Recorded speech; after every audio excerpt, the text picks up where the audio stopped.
All right. So, Rational Mail again. We're talking about my takeaways. Hopefully, you get something from it.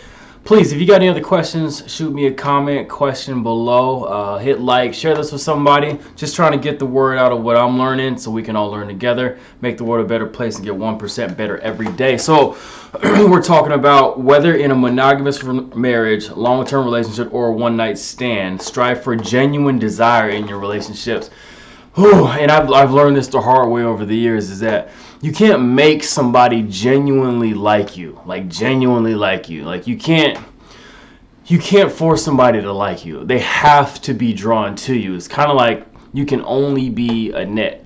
You can't be a sniper, out there trying to hit somebody, and now all of a sudden they like you. No, you got to just sit there and wait. But you got to be such a catch to where they actually want to come around and want to genuinely like you, if that makes sense. So never get in the position of trying to do too much to get somebody to like you, because that shows desperation. And the only thing, desperation is the worst thing when it comes to dating and relationships. Once somebody senses that you're desperate, that they're your only option, or that you can't find anything else, that's when they got you, and that's when it's a turnoff. You ever been with, think about it, like the women that you like, they probably don't like you, and the women that like you, you're probably like, I don't really like them. There's always that gap, that divide of like the person you want versus the person that wants you, and really you got to find that sweet spot where the person that you want also wants you, and that takes time, effort, and energy. But genuine desire isn't built by just buying people's stuff. It isn't built by, going out of your way and putting massive game on them.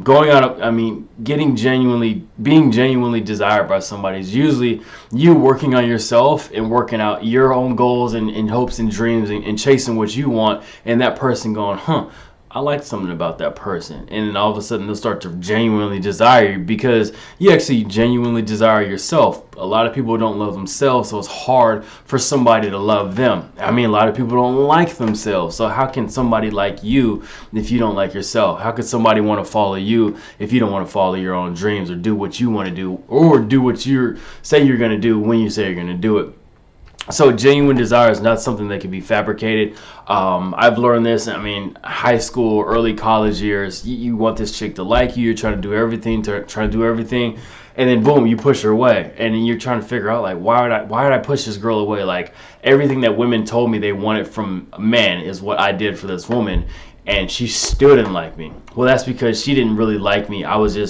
She wanted to go hiking, so I did hiking. She wanted to go to these types of events, so we go to these types of events. She wanted to do this and that, so she wanted a guy who, who did this and that, so I started doing that and this, and it's like, it pushed her away. And I'm thinking, and in hindsight, I should have just followed my purpose, follow my path, follow my personal development journey, and just did what I needed to do for myself to build myself up. And that's, honestly, like, what did Chris Rock say? You'll never make money chasing women, but you'll always, get women chasing money. And that's the thing. You follow your purpose, follow what you got to do what you got to do, to get yourself further down the road, and then they'll start to fall on for you. So that's where genuine desire comes from. It can't be fabricated. Please ask questions in the comments. If you got any, hit like, share this with your peoples, and I'll talk to you soon. I'll see you at the top.